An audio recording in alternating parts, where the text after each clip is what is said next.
All right. So, hello one, hello all. Welcome to episode number whatever it is on this Hi. webinar series. Tell me about it. I've got Rajan, Srinivasan, and Rajat Tuli with me. Thank you, gents, for making it on Saturday. I knew you had to go parties so many places in this lockdown, but thank you. Give it all. Yeah, absolutely. So I'm going to make a very quick sort of introduction to for both of you. I'm going to keep it informal, and I'm going to kind of set the tone and then probably introduce the topic. So here we go. Right, Rajat is a fellow Mican, and I can proudly say that I'm a senior, so that is always a brownie point for me. The rest of it, I think he wins. So he's done the rest of it because he's built this amazing brand called Happily Unmarried and USTRAA as well. And I think that those have become cult brands in India and especially for the Mican community. Rajat, you have built something which all of us are so proud of. And it just makes a huge impact whenever I hear your name in hushed and awed tones for all Micans within Mica. So I just wanted to say that to you. I think you had a short stint with Mudra before you just jumped the ship and went Yes. over to the dark side. Yeah. Yeah. Yeah. So, Thank you, Sid. That's a very nice introduction. Thank you so much. I'm really honored. I'm happy to be here. yeah. Uh, Well, you have to and say all the nice things because I have to moderate this, so this has to happen. That's you the can mute me anytime you want to. no, no. So we have Rajan, and Rajan Srinivasan is a really interesting character. I met him as a management trainee in Sony Entertainment, and both of us we used to get very bored in the first couple of weeks at the beginning of our at least at the beginning of my career. He'd worked with Indian Express for a couple of years, so we used to go out on smoke breaks. And at one time, I think Rajan was I think nursing a hangover and was smoking a lot, and so was I because of him. And we were outside, and he was looking at Sony Entertainment's building, and he was saying, Sid, an organization is like an illusion. So I was like, fuck, this man is something else. And Rajan, I'm sure, doesn't remember that because he was probably still in last night's party. but, I but the don't funny thing remember is, it. Yeah. I'm sure you don't. And I was like, damn it, I'm just beginning my career, and this guy saying organizations are illusions. But it was a very strong and prophetic statement, and I've come to realize the strength and truth of that statement. Actually, honestly, Rajan, whenever I've seen organizations kind of disappear or even grow big and stuff like that. So Rajan's had a wonderful innings, and after being a CEO.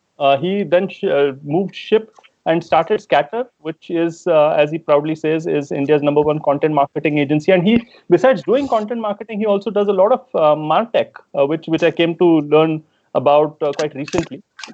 He's running this wonderful agency or company or software company or whatever you want to call it for the past 6 to 7 years. So welcome, Rajan, and I hope we have a good time along with Rajat here. Yeah, thank you, Sid. Thank you so much. Lovely intro. Okay. Thank you so much. All right. So now what I want to do is just talk about this topic because I've had enough of these shitty webinars wherein people go all over the place and they're stuck and stuff like that. So what I want to do is just introduce this topic. I actually believe that entrepreneurs, okay, like yourself and Rajat, okay, have a different way of building brands, and perhaps they have not recognized it themselves, or perhaps they have, but the rest of the corporate world is on a weird ride, okay, and they don't really understand how to build brands. And Rajan, you're in a different state because you're also building brands for other people.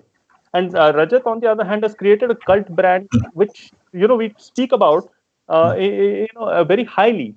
So I was wanting to explore with the two of you this theme wherein I believe that we can learn a lot from entrepreneurs who build successful brands or who help other people build successful brands, because I believe that the whole brand building world is full of bullshit. Okay, so I just wanted to figure out from the two of you on this topic. So this is the topic, and we'll be mainly kind of swimming around in this topic, right? So I just want you to get your thinking hats on. Now, having said this, I'm going to ask my first question, and I'm going to shut up now after I ask my first question, and most of the talking will be done by the two of you. So the first question that I have is, so if you look at Pareto's principle, right? So 80-20, 80% of the results, 20% of the effort, or 20% of the thing. I'd like to hear from the two of you. What is that 20% that both of you think you have done? In Rajan's case, for other brands as well, but specifically for his brand Scatter, and for you, the two brands that you've built. What have you done which has resulted in 80% of the brand building success or magic that you have reached to? So I'd let any one of you go first. Maybe Rajat can start, and then we can let Rajat have a say. Uh, okay, from my experience, I think one of the things that we got right more with USTRAA than with Happily Unmarried was also the timing. Mm-hmm. So one important thing which I'm discovering, after spending a lot of time with Happily Unmarried is there needs to be a right opportunity in the market for you to launch. Mm-hmm. And somehow we cracked that with USTRA. So while a lot of people think that because USTRA became within 6 to 8 months, USTRA had become quite huge. Yeah. And Happily Unmarried had taken almost 10 years to reach that point. So while a lot of people think that USTRA is a 8 month story, we think it's a 10-year and 8 month story. So I think maybe that's a big difference is that entrepreneurs can identify or they see these big gaps in the market Yeah. where they see that there's a sweet spot. Yeah. And they're able to capitalize on that, and because there's a market already of the customers waiting for that, they lap it up and they sort of it becomes it sort of gets viral in the sense that people start talking about it more than they would if it was just another product in the category which already has too many things happening. So I would say that timing is a big influence. And when I say timing, I mean you have to identify the correct market and the correct customer you're targeting. Mm-hmm. So what you're saying is the 80% of the impact that especially USTRA has had is because of the fact that the 20% that you got right in the brand building effort was time your efforts right. Is that right? When I say time the efforts right, I mean that we were able to find a sizable market for a product that did not exist, and we were able to communicate it effectively that we've made those products that you guys wanted for so long and nobody else was doing in India. So that's what I said. But weren't you doing that with Happily Unmarried as well? So I'm trying to understand the difference. So I'll tell you the challenge with Happily Unmarried was that Happily Unmarried was doing really well, but it just wasn't scaling. It became cult. People were talking about it, and this was a problem which we had to face with our VCs and investors at large. Is how do you think it's going to get bigger? What is it that you're going to do to make it go bigger? So while Happily Unmarried was a beautiful cult brand, it had all the advantages of the cult brand as well as disadvantages. Disadvantages being that when the brand becomes a little bigger, then a lot of the core audience starts moving away from the brand. And with Happily Unmarried, our challenge really was what products should we introduce that will give us that spike to become a big brand. So for instance, even to look at a number which is 100 crores seemed really a stretch in Happily Unmarried. While the kind of traction and the media coverage we were getting was disproportionate.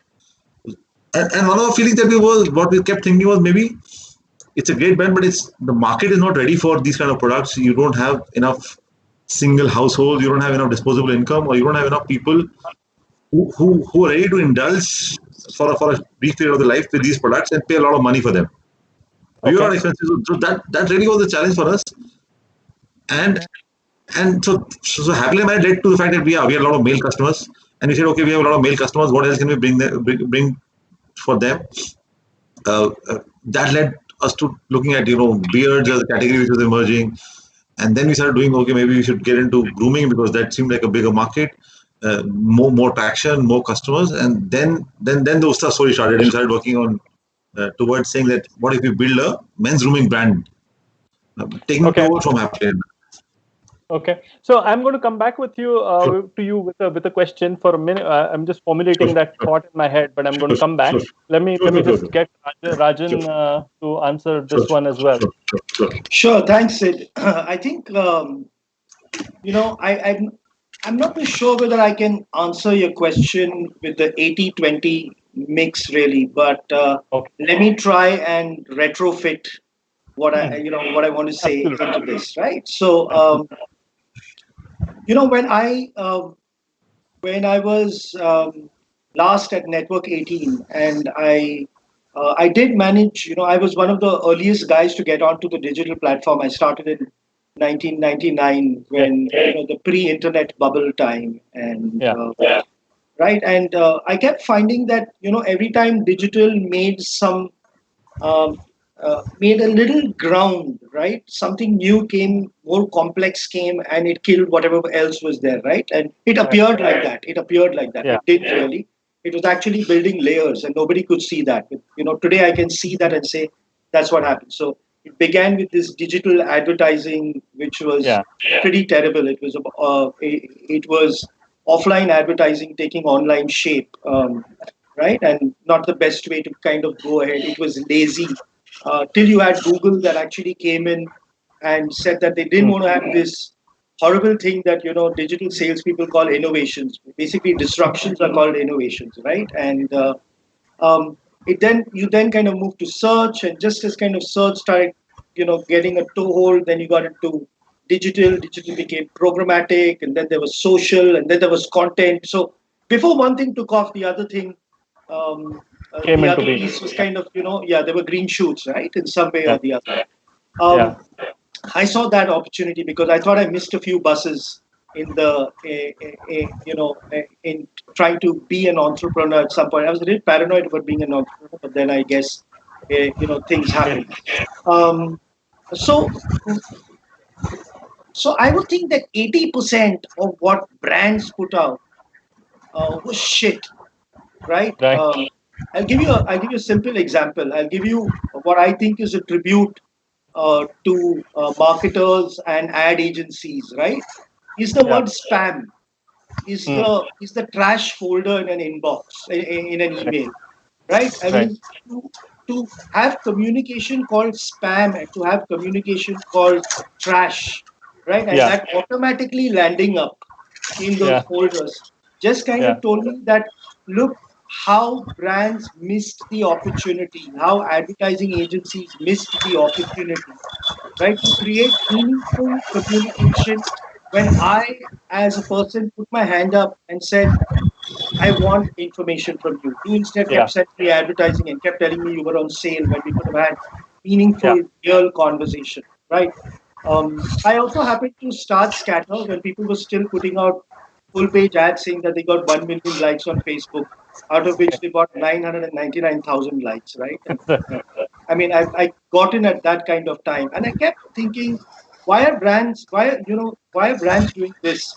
Why aren't they sharing great information? Why aren't they upping this opportunity that they have?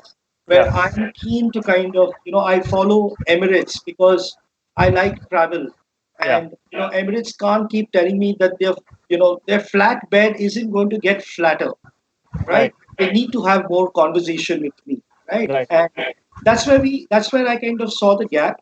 Importantly, unlike Rajat, right? We are a B2B offering and not a B2C offering, right? And therefore, there were two things that we did. One is we said we need to kind of build a brand, we need to help brands migrate, right, from legacy communications to, I think, more modern communication. We need to kind of challenge a lot of things, right? I hate the agency that comes and says these are three routes, choose one route. I'm like, bullshit. There are 500 more routes because you've got micro communities on the internet, right? And therefore, Saffola can't just be about a heart attack. Saffola is about running for the person who does the marathon. It's about food for the mother who's packing her kids' lunchbox and things of that. So it means different things to different people, and I think that's what we kind of saw. I've while I since I've worn a marketing hat in the past, I was also very excited saying that I don't want to just get another agency which doesn't practice what it kind of preaches. That we wanted to build our own little brand. The good thing about it is, my target audience was 700 people or 800 people, 800 companies, out of which maybe there are 4 people in each company running. So I could really micro target. I could have conversations like that. So what I'm hearing from you is micro targeting and understanding that there are communities and actually doing those really well, unlike other people in your space. Is that absolutely? So even if I had to even if I had to push communication for scatter, I think the communication that I would push out to the content team and marketing teams would be different. The communication that put out to a CMO would be different. The communication that I'm now planning to put out to CEOs is vastly different. It's about how can I help? How do I help how should a company train its customers to access them digitally? Because I think that's what we need right now, right? And I think that's a CEO conversation. Whereas the content conversation is how do I build at scale? How do I overcome writer's block and those kind of things? And I think that's what we're really doing. Okay, wonderful. Thank you. 80-20 answer, but okay, I'm going to come back. I'm going to get you on that. So just hold on. We haven't finished yet. But let me ask Rajat this one. Rajat, so what are the lessons that you took from Happily Unmarried and applied to USTRAA? You think, or do you think, besides timing, obviously, because timing, yes, you got it right, from a branding perspective? One of the things that we did was that USTRAA had a slightly sharper focus. We clearly knew who the audience was. It targeted men of a certain age group, and we could because of maybe the Happily Unmarried legacy, we understood the kind of language they understood. So for us, the big difference for us was while we were launching a men's grooming brand, we were not talking to him about benefits, but but more the swag bit. How it'll help you look cooler. For instance, women, we discovered that women tend to look for the ingredient story. They wanted more benefits. But the guy just said, if you put this, you look the best. So what we understood was that, for men, you can't give them gyan. This came out of our entire time we spent Happily Unmarried saying, what is the thing that became more popular? What kind of slogans picked up? What products were selling more? And the more we discovered that when you're targeting men, one is that you have to be not give too much gyan, keep things short because the attention spans are shorter, and they're looking for solutions. So I really think that we did. For instance, when we started branding the products,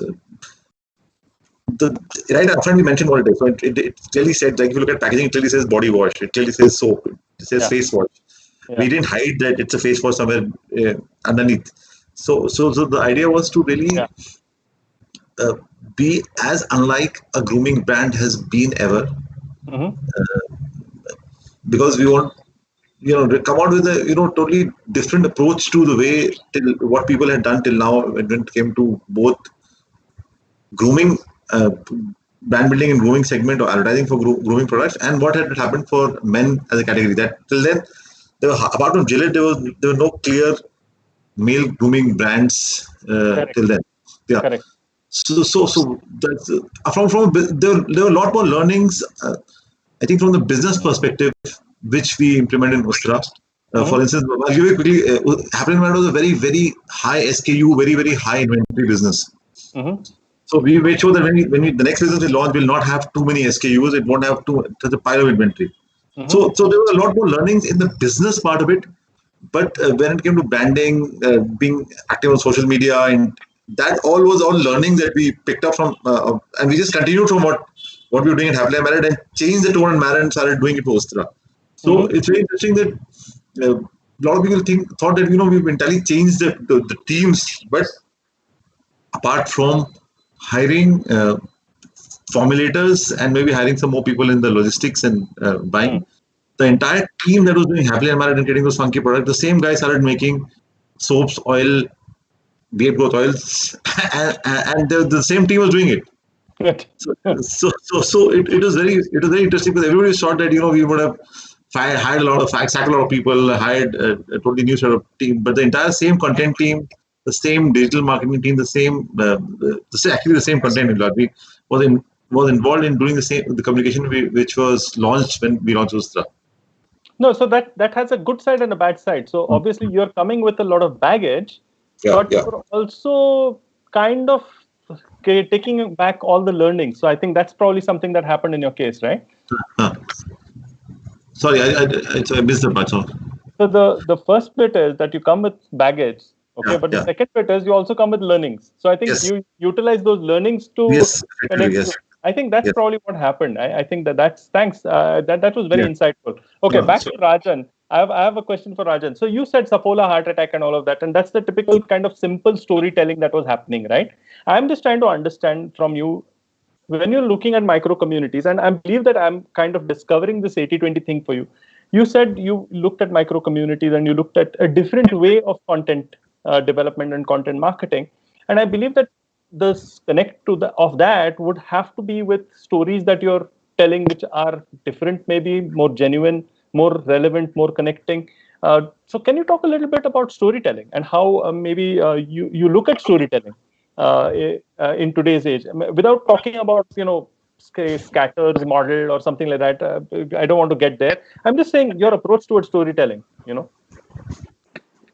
So I think I have an interesting conversation with a lot of marketers that I meet, as well as content creators, right? I think the number of stories that can be told are finite. They're so finite that you can count them on your fingers. True. Right? Let's look at superheroes. Right. What is the story of a regular superhero movie that you see? Yeah. It's about the superhero being a very simple person.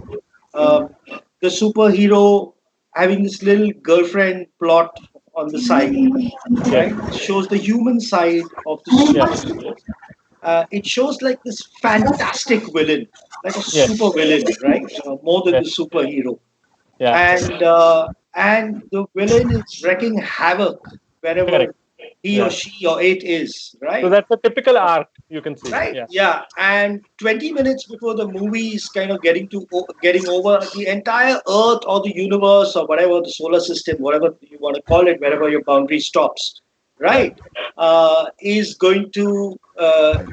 just going to perish, right? And the superhero comes then there, and things happen. There's also two ends that are there. There are only two potential ending. Ending one is that the villain dies. Yeah. Ending two is the villain runs away, and therefore they set you up for a sequel. Correct. They're anyway setting you up for a sequel, because when the villain dies, there's an even more fantastic villain who's going to get there, and Correct. And there's a franchise, and what really happens is the superhero story remains the same. Yes. Yeah. And I can give you such stories. There are love stories where they fight against the family and they make it and whatever. But the superhero is interesting because it's the same story. People flock to it. They make the franchise makes more money. The studio makes more money. Sure. Everyone makes more money. But the superhero has got a different uniform. Yeah. So the way Batman does something is very, very different from the way another superhero does. I think Batman, by the way, is a very negative word now. Batman is going to have a lot of problems after the coronavirus. I did that for context. Okay. I kind of newsjacked this one. Again, I'm retrofitting it. Sorry for that. But right. But if you get what I'm saying, then I think stories are finite. Yeah. And I think if I have to move the superhero bit, because everyone's solving a certain problem. Right. Everyone's trying to make the person's life better, look better, feel better, get richer, do those kind of things. Again, that's finite. You can just count it. I mean, if you really think about it, that's it. There are just so many things that you do. Banks want to make you richer. They want to manage your money better, and there's no difference, right? Yes. But the way I would say it is the uniform. Yeah. Right. And that's what we really, really do. And that's what our take on. So we don't look for different stories. Look at Cosmopolitan. For 30 years, they've been doing the same shit. How to kiss your boyfriend, how to kiss your boyfriend with pink lipstick. What are the best ways to kiss? Should I kiss in the morning? Should I kiss in the night? It's the same. You look at all news and you'll find that there's a repetitiveness to it. Yeah. There's a certain pattern to this entire thing. Yeah. And we've kind of figured it out. We know that Virat Kohli is going to hit 100, and we know he's going to get out on a duck. We know he's going to go out of form. We know he's going to probably win a World Cup. And again, it's finite. And I can tell you the stories around all of this now. Yeah. I don't have to sit and brainstorm for those stories. Correct. Right? And that's really our take on storytelling. That's the way we kind of see it. So we make it easy. We don't think it's an art. We think it's a science. Yeah. Art is the uniform. That is the uniform. But the story is quite very scientific. nice. Interesting, yeah. Very interesting, yeah. Very, Very, very. very, very, See, now very. this is why I'm doing this webinar. Because I'm trying to get these kind of insights from you guys, which you can only have in a long form conversation. To be honest, you can't really get. So here's a long form question to Rajat now. Rajat, Yeah, I actually personally think that if I look at the way in which you build a brand, right?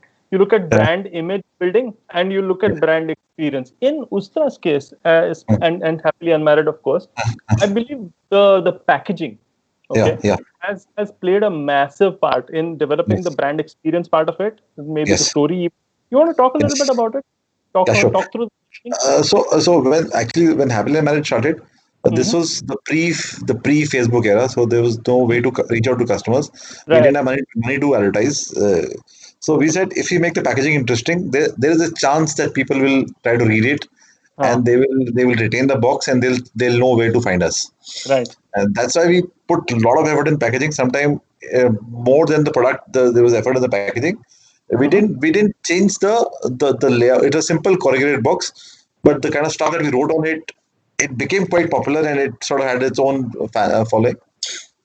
It had its own fan base rather. Mm-hmm. So that's how it happened, and that helped us because when we launched when Facebook came in 2007 2008, Mm. uh, we opened but till then we did not know how big or how popular the brand was because there was no way to find out. Mm. So what we did was we put up a Facebook community, and I think within 3 days there were 80,000 people, and we were shocked. At that time, 80,000 was a very big number. Yeah. And that's when I realized that all that work which we did was making every packaging interesting, making sure that there are stories that they can talk to each other about, Mm. uh, and it really was in a sense that which is what finally when you look at social media, it's people wanting to share something that they find interesting.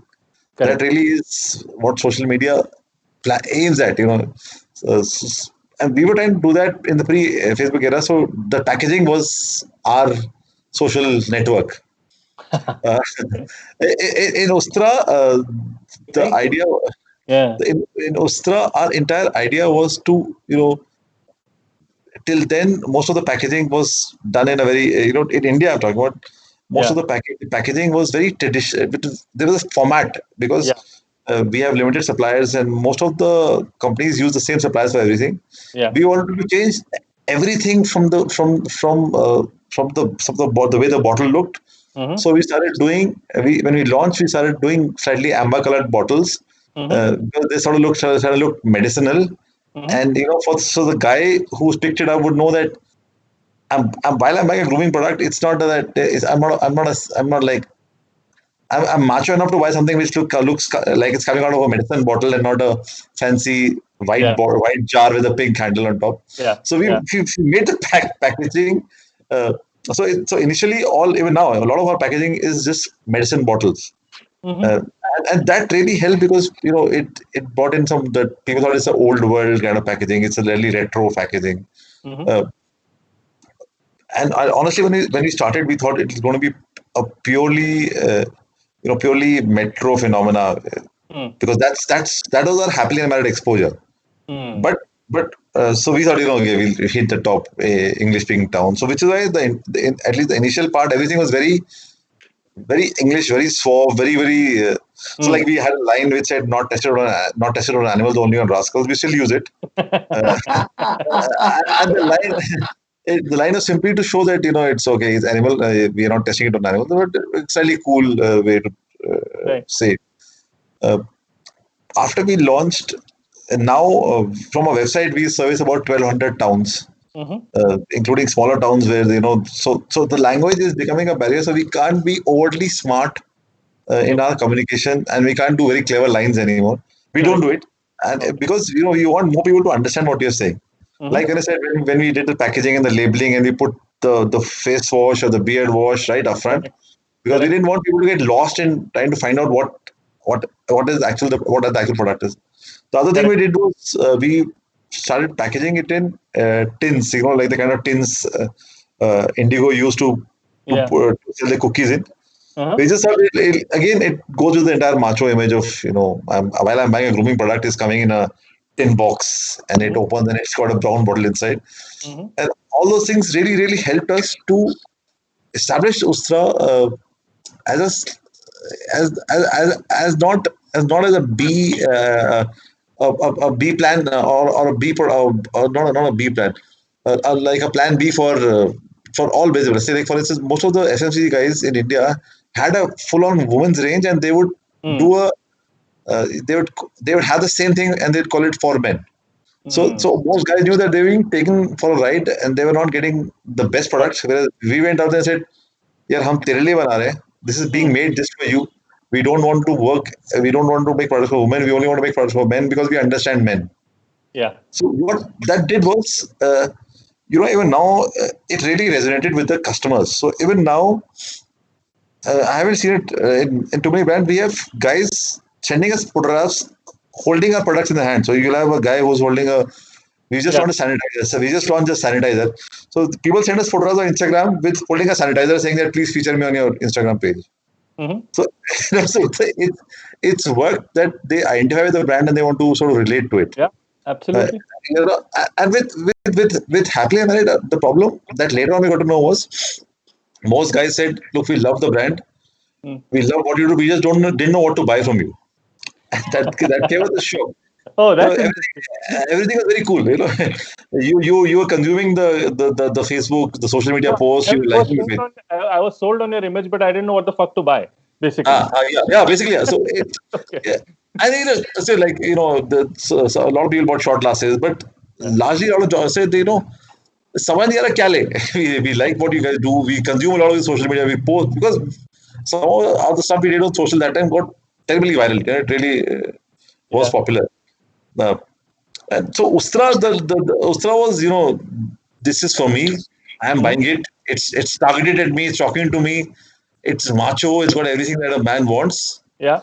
So it is really, really heartening to see the numbers. It is heartening to see that within 2 months we are selling in over 600 towns. Now it's become 1,200 towns and cities and smaller areas where people have can't read full sentences in English, which is how India is. But what we like is that we managed to reach that part, and the beauty is that the buying pattern or the consumer behavior is absolutely same. The same products are sold. I just want to just stop you there and ask you a question on this, right?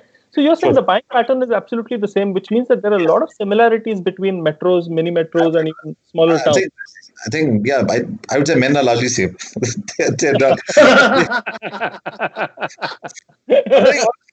an understanding because and I'm not just saying that what is selling in rural Punjab is also selling in Kerala, in Kolhapur, it's Solapur. So it's similar across. And the same trend is bearing a few odd products. I would say that our top 10 sellers are almost similar in say metros and non-metros or rest of India. So what is it, Rajat? So let me ask you this question because it's actually come from one of the listeners, right? What is it about your brand persona that is resonating with your user personas? What do you think? So actually, what we did was that. One was that we tried to create an entire brotherhood. So the entire communication is from a brother to a brother. We are not trying to sit on give you gyan from a top tier. It's the entire tone and manner when we thought initially of the brand also was brotherhood. In fact, the uniform that Rajan was talking about. Yes. In fact, one of the names that we were dabbling initially was Bro Code. Thankfully, we didn't use it. But our whole idea was that let's talk to them one-on-one. Yeah. And we did this because being a digital brand, we know that if we're going to give anything which is very, very, over the top, there'll be 20 people trolling us on Facebook or on Insta. And as a policy and a company, we reply to all messages. Every guy writes anything, we try to reply to each and every one of them. Whoa. So our idea was that if we're going to have things to talk about, let's do it from a brother to a brother. Where USTRAA is the elder brother who's seen a bit of stuff and he's giving you gyan. Yeah. But he's doing it like you would do to a younger guy and say, look, मैंने ये use किया, it's good for you. Don't ask me questions, use it. Yeah. So that's been our tone, and I think that's sort of resonated. The rascal bit has resonated because we also discovered that while every I was seeing Rahul Dravid's interview, and he said, "Look, I'm sick of being the nice guy." So we think the rascal bit resonated. Yeah. But But apart from that, the fact that you had products that they really needed, Yeah. Yeah. Yeah. and Yeah. and they fulfilled their basic requirement is what resonates the most. That's so interesting. Rajat, thank you so much. I think I've learned a lot in these last 5 minutes. Yeah, I wish I can use this entire webinar as a classroom thing for me. Yeah, absolutely. Here's a question for you, Rajan. So suppose you're trying to educate clients. Yeah, you said a lot of funny things like consumer journey and brand story and this and that and the other. And you're now talking to clients, right? First, how the hell do you bridge the gap? Don't tell me that there's some intelligent clients and sophisticated clients. We all know them and they're good. So let's not talk about them. Now let's assume that you're talking to somebody who doesn't know, who wants to understand, but who's coming from the old sort of paradigm. How do you talk him through, say something like the consumer journey? How do you do that, Rajan? How do So, you make a story of it?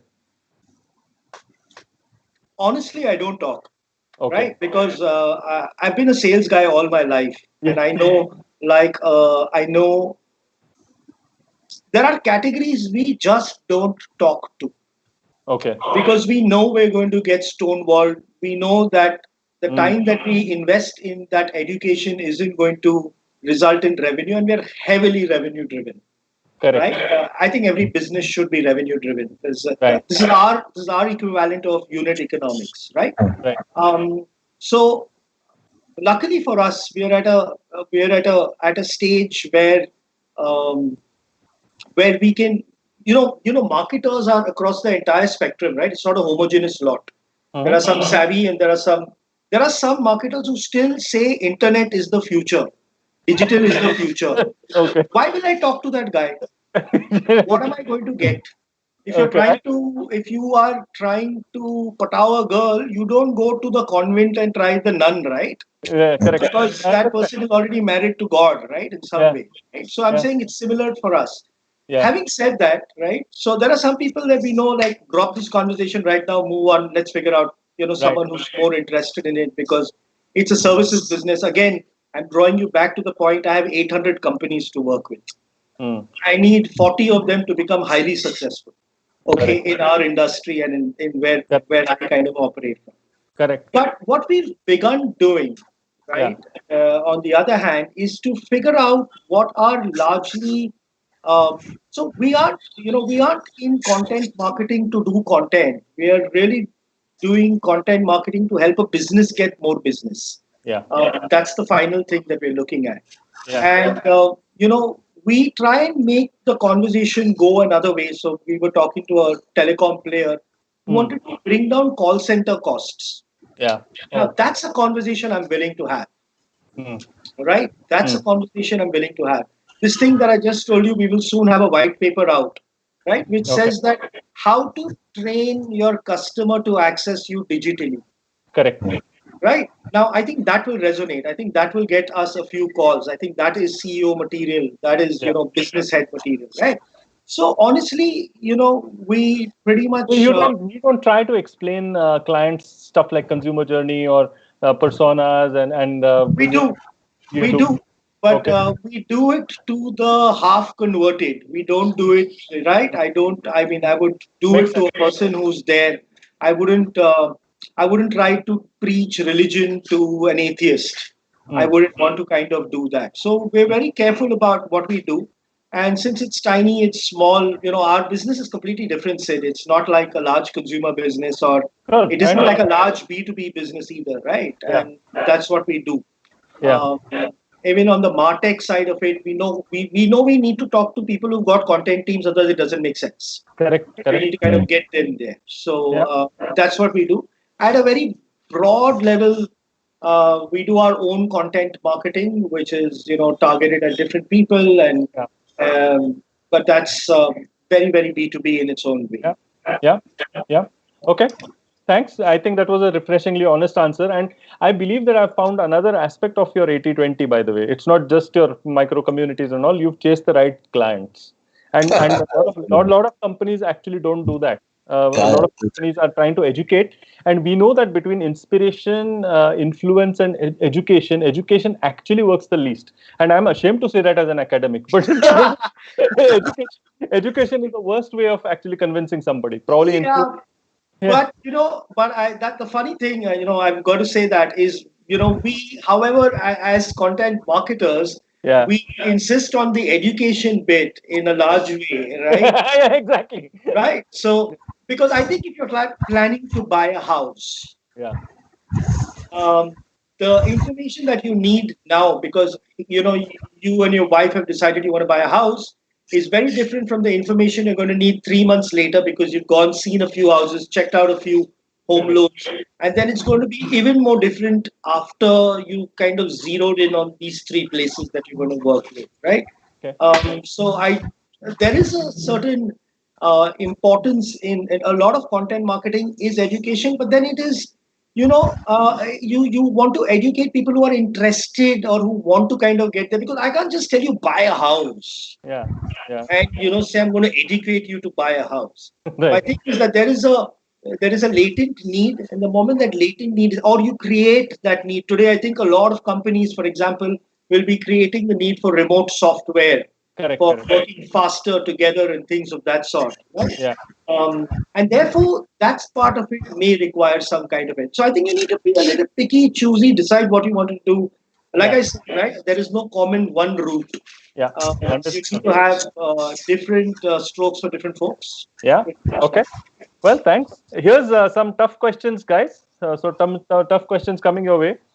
I'm just reading out the first one. When so many unicorn startups, which raised billions in 10 to 20 rounds of funding, they have folded up or whatever, have found it difficult to sustain their workforce for even 2 months. How are you guys faring with respect to the situation? I'll let Rajat go first. Oh, well, this is the post-COVID era. Is that what you're talking about? Yeah, I think probably it is the post COVID. Okay, yeah. So it's things are tough, very difficult. Yeah. The, they have to take some very tough decisions. Yeah. Right now, we decided that we'd rather cut salaries than let go of people, and that's what we're going with. But having said that, I know it's not easy because for things to get back to normal is going to take a couple of time. Thankfully and mercifully, we're in a category which everybody's things will come back the strongest. So Of course. now I've become a big believer in consumer goods and things that people buy again and again. Yeah. So we are hopeful that within a couple of months we'll be back to normal, and then things should get back to where they were. Uh, we were actually in the middle of a very big, not very big, but a fundraise, and that sort of got a little held up right now. But yeah, things are moving on well, and we should be back in a couple of months. That's very positive news from you, yeah, Rajat. It's. I was just wondering how the hell you guys face up to stress like this. Rajan, what do you do, man? Uh, yeah, I'm a dhanda guy. Yeah. I want profit. I want Right. money out of every deal. I kind of look at it. I think the kind of funding that we earlier got, and where our entire, I mean, it does not, it's nowhere close to what a B2C does, right? The Correct. Obviously. Yeah. B2B space is a little different, and the B2B micro segment that I'm in is even more different, Correct. right? So for us, it was important that we had people who were able to mentor us. People who were strategically invested in us more than anything else. We kind of knew how to get the sale, and I've done that for a large part of my life. Right. So we don't have any unicorn dreams, or we don't have any such thing. I think even like a couple of 100 crores in the bank is damn good. Right. Same for everybody. Right. So I mean, and nowhere close to that. Right. But I'm just saying that I want to make sure that I run a solid business, that we run a profitable business. 4 out of the 6 years that we've operated are profitable years, and the profit just seems to kind of keep growing, and Yeah. that's really what I'm looking for. Um, I haven't really focused on funding. I actually focus on money in a different way. That is, I sit in front of a client and I get that money, and that works. That helps me pay my bills, and that helps me do a lot of other things. Right. No, I think If at it's all so. we raise, great. If we don't, we've got money in the bank. Yeah. Yes, Rajat. Yeah, I just like to add that what it has done is it's made especially on my startup point of view, it's made things more realistic. Like Rajan mentioned, the focus now is more to be bottom line driven, not top line driven. The focus is to become profitable. The focus is to not spend unnecessary money. That I'm talking about. This is the entire ecosystem as a whole. While a couple of years everything was top line, top line, top line. Thankfully, that has come down to sensible unit economics, sensible use of investment money, and definitely path to profitability has, everybody has to do it faster than what was in the business plan. So now this is a wonderful segue for the question that is actually the theme of this particular show, which is, so what have you guys done differently now that we've had this conversation as entrepreneurs, and what do guys who are in corporates do differently? What advice would you give a genuine corporate? Like just one or two pieces of advice, like yaar ye dekh lo yaar, ye kyun kar rahe ho? Let's assume that he or she is a friend of yours, so it's not like you're pissing people off by your advice or anything of that sort. So the question is for both of you. Anybody can go. So I don't think you need to chase the different just for the heck of it. I don't think you need to be different, and I would think that that's one big thing I would go out on a limb for, because I know as a corporate and as a look at our times in Sony, Sid, right? We thought our programming was the best. No, I didn't. Z kicked our ass, right? And really bad, and I don't think Sony's gotten there yet in the last 25 years since we've kind of worked there. Yeah, right, but we believe. I Dream of Genie was what we started with.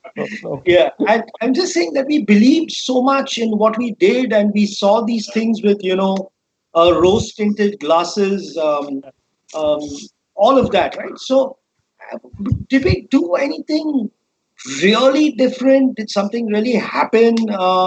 No, I think the big different thing. I mean, you can't say that running Sholay was different. That's ridiculous, right? As in that was just another movie or whatever, right? Or I'm going to Our Times, or doing a concert was kind of different. It showed whatever it did. So that's still product, right? That's still product. Now I'm talking of maybe the image building part of brand building. What would you say? I would still think, because a lot of what happens from the image and whatever else is that it comes in from there, right? I think there's a connect in some sense to the product, and so if I look at an HDFC Standard Life, it's about Sar Uta ke Jio and things of that sort, which is kind of somewhere tied in. Maybe brotherhood that Rajat just spoke about, somewhere kind of tied into what is there. So I don't think you can kind of disconnect it to that extent, right? But and therefore I would still say don't chase the different. Just instead, I would imagine that don't chase the different. Instead, let's chase a tone and let's chase a tilt. That might be more exciting. That might be more interesting. Okay, all right, Rajat. Yeah, my only feeling is that a lot of guys who are managing brands are not interested in it. So there's no you're not so involved. Like I think as an entrepreneur, we are involved in everything about the business. So we are living and breathing our brands 24/7. But I've seen that a lot of corporate guys who understand and love the brand do an exceptional job. The lot of the guys who say, "ठीक है, salary will be time हो रहा है. I'll work here for 3 years. I'll take another jump. I'll go somewhere else." And those guys, they keep doing well, but their brands suffer. So I've always noticed that anybody who is more involved in what they're doing tends to show better results. And typically, I think that's one big difference I noticed between entrepreneurs and corporate guys is that perhaps their involvement is not so much, or perhaps they only are looking at their part of the business and not as business as a whole. Right. I think you start looking at that at a much senior level. I would just think that at least all brand managers should tightly manage their social media pages so that they know what their customers are talking about, instead of getting into heavy research and getting. If you manage your pages well, you look at it every day, you will know what your customer is saying, and that really helps you to firm up your communication or plan the way forward. So what you're saying is that because an entrepreneur is A, involved, and B, understands a better and bigger picture, he or she is able to bring in that amount of passion and knowledge to the brand building job, which most corporate guys are either loath to do or are doing kind of half-assedly. But I'm saying that I said there are enough corporate guys who are involved, who are passionate, and then they produce phenomenal stuff, and they tend to do really well in their careers. Correct. But if I have to now segue this question into something else, like I know both of you are kind of quiet about your own selves. Okay, so it's very interesting to note that both of you are building. I mean, Rajan's building brands for everybody else, and you're building this amazing cult brand or whatever, or cult brands rather. But you don't have very strong personal brands, do you? No. So I just wanted to understand the paradox over here. Is there any thinking to it, or you just are too fucking busy? What's the deal? I'll tell you. So I'm basically because I'm very clued on to all the USTRAA brands, and it takes so much of a time. I'm not. I just there are days I don't want to see social media at all. Right. But I guess because a big chunk of your part goes in, at least for me, is looking at what we are doing on social, and that becomes so much of a priority that your personal thing tends to take the backseat. But I think it's also personality. Some people are more outgoing. Maybe I'm more comfortable like this. No, what I'm understanding from you also is, Rajat, that for you, your developed brands are you. So actually, that's why you probably are pouring all. Maybe that is your personal brand. Maybe. That might be. There's a really high sense of involvement in checking everything every hour, trying to respond to see what people are saying. Yeah, we do that all the time. I have an answer. I thought it was very popular. Sorry, I'm just kidding. No, I'm just kidding. I'm kidding. I mean, that's the third, right? Okay, so I guess it's really a personality type. I mean, I'd go with what Rajat said there. I guess it's more of that. I think a lot of my time actually goes in trying to build scatter, in trying to, right? Of course, I mean, I'm not saying that we're not going to be building stuff for our partner brands and things, but I'm saying more from a scatter point of view. Sure. I think I like the fact that I'm a slightly behind the scenes worker. We're doing a lot of interesting things for the industry as a small group of companies in content marketing, etc. So, yes, those are some of the things I'm doing. I don't really have an answer, but I think closest, I mean, Rajat articulated it well, saying that it's more like a personality type more than anything. Yeah, I personally, I don't think that works too badly for you. Because if I can create a pitch for you, I'd say, hey, I'm too busy building your brand. Yeah, so where the hell am I going to build my own personal brand? I'm going to take that line and say. So I think that certainly can work. Okay. So here's we are kind of nearing the end of our time. So thanks for sticking by and not getting bored. Even though I can see Rajat being fidgety. That's just me.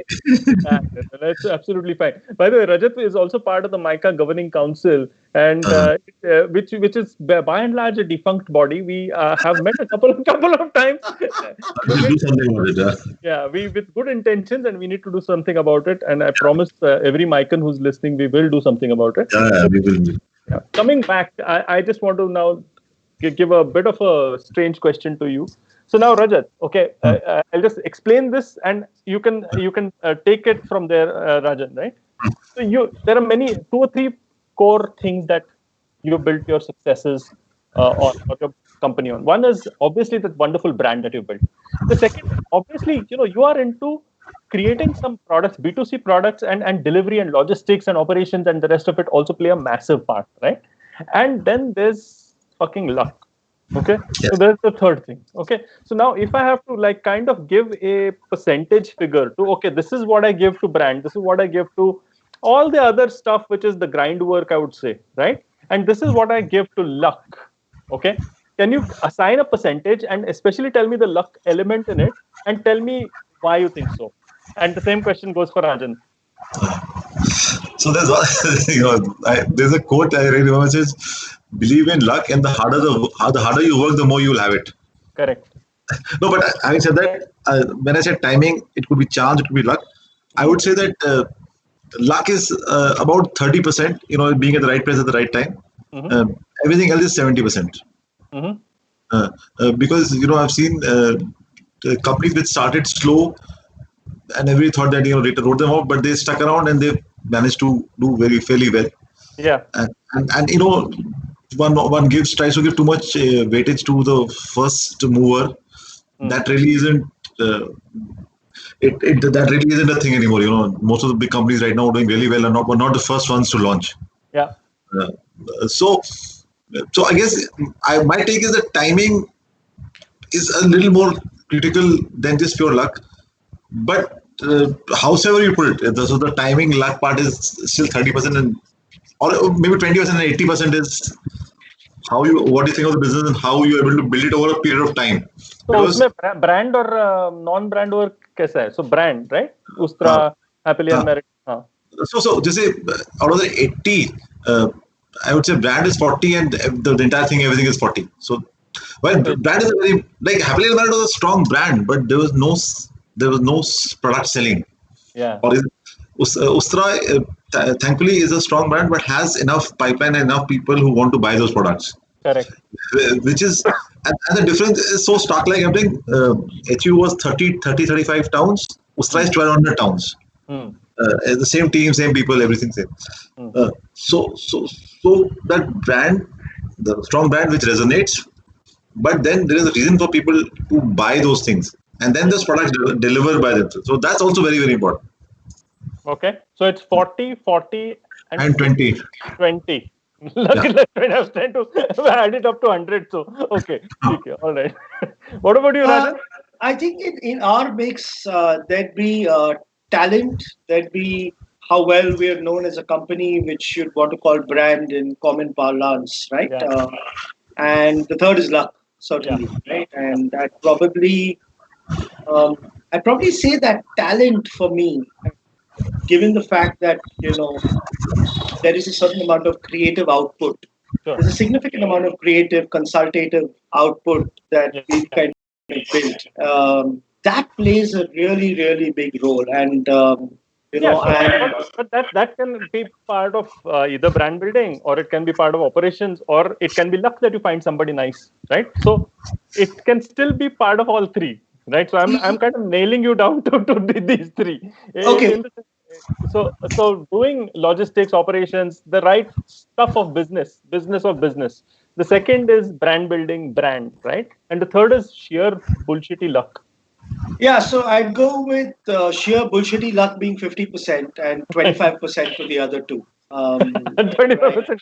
Whoa, that is amazing. I'd go with that because, like one of the things that really scared me when I began Scatter was just this, that most people who just began with something new, more so with internet digital ventures, you had the first mover disadvantage and not the advantage, right? And that's what I've seen happen across the place in so many, especially in the B2B space again. And I keep looking at everything, sorry, but I keep looking at everything from a B2B angle when I'm talking about my company, when I talk about wherever else, right? So I feel that way because there were tons of digital agencies that started before, tons of social agencies that started, but some of those guys who kind of got in a little later, I was paranoid about that. I still am. I'm like, shit, who's lurking in the back, who's going to kind of build on what we've kind of shaped so far and take that forward. So that's refreshingly honest, and that's a wonderful thing that you're stating. That's something that you don't get to hear. You get to hear, platitudes. So I'm glad that you've said it, and that's true. The more you know that you recognize you're on edge, right, as an entrepreneur, and you make peace with it, or also kind of accept it. Chal, tu bhi aaja ride ke liye. Then it tends to become a much better journey.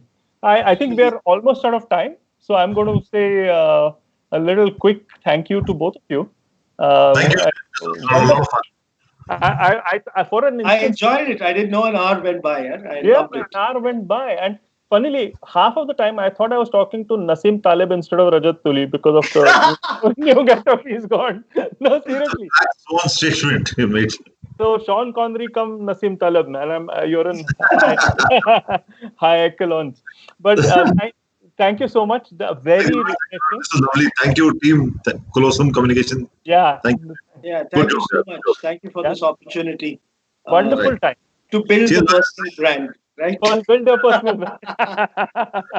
Okay. All right. All right. Cheers, guys. See you. Okay. Thanks. Bye. All right, cheers. Thanks so much, guys. Bye.